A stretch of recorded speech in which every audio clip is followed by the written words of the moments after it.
विधान परिषदेच्या रिक्त जागांची निवडणूक जाहीर। 27 मार्चला मतदान आणि मतमोजणी। आमच्या पाडवी राजेश विटेकर, प्रवीण दटके, गोपीचंद पडळकर आणि रमेश कराड विधानसभेवर गेल्यामुळे निवडणूक जाहीर।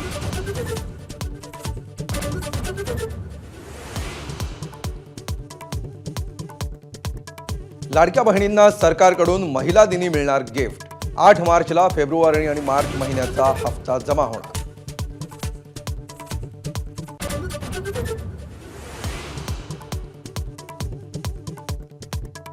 वांद्रे दंडाधिकारी कोर्टाच्या अंतरिम आदेशाला धनंजय मुंडेंकडून सत्र न्यायालयात आव्हान। करुणा मुंडेंची बाजू अंशतः मान्य करत त्या पोटगीसाठी पात्र असल्याच्या निर्णयाला आव्हान।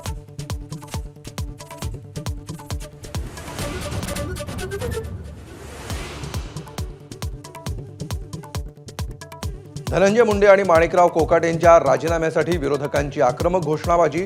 कोर्टाचा आदेश आल्यावर राज्यपाल कोकाटेंबाबत निर्णय घेतील, मुख्यमंत्री फडणवीसांचं स्पष्टीकरण।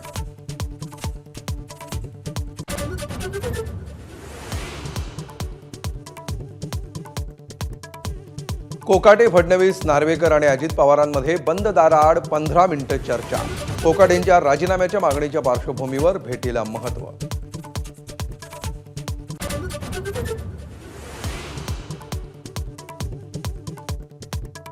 राज्यपालांच्या अभिभाषणानं अर्थसंकल्पीय अधिवेशनाची सुरुवात। नागपूर गोवा शक्तीपीठ महामार्गाच्या निर्णयाचा अभिभाषणात स्पष्ट उल्लेख। दीनदयाळ योजनेतून 90,000 तरुणांना नोकऱ्या मिळाल्याचा दावा।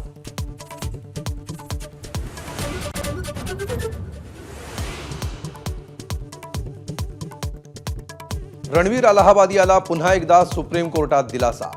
द रणवीर शो पुन्हा सुरू करण्याच्या सुप्रीम कोर्टाची सशर्त मंजुरी।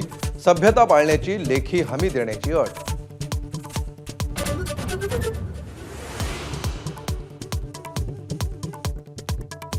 दुचाकीला वाचवण्याच्या प्रयत्नात बस पलटी होऊन अपघात। नांदेड लातूर रस्त्यावरील नांदगाव पाटी परिसरातील घटना।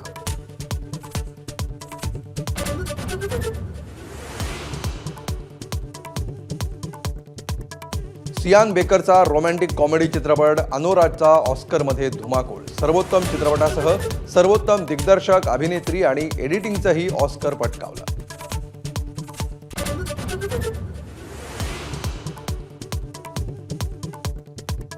रोहित शर्मा लठ्ठ आणि निष्प्रभ कर्णधार। काँग्रेस प्रवक्त्या शमा मोहम्मद यांचं वादग्रस्त वक्तव्य। नशिबानं कर्णधार बनला असेही तोडले तारे। शमा मोहम्मदवर भाजप नेत्यांकडून टीकेची झोड।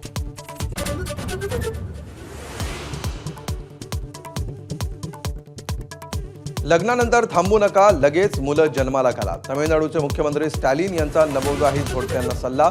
लोकसंख्या नियंत्रणात ठेवण्याचे दुष्परिणाम दिसू लागले असे उद्विग्न उद्गार।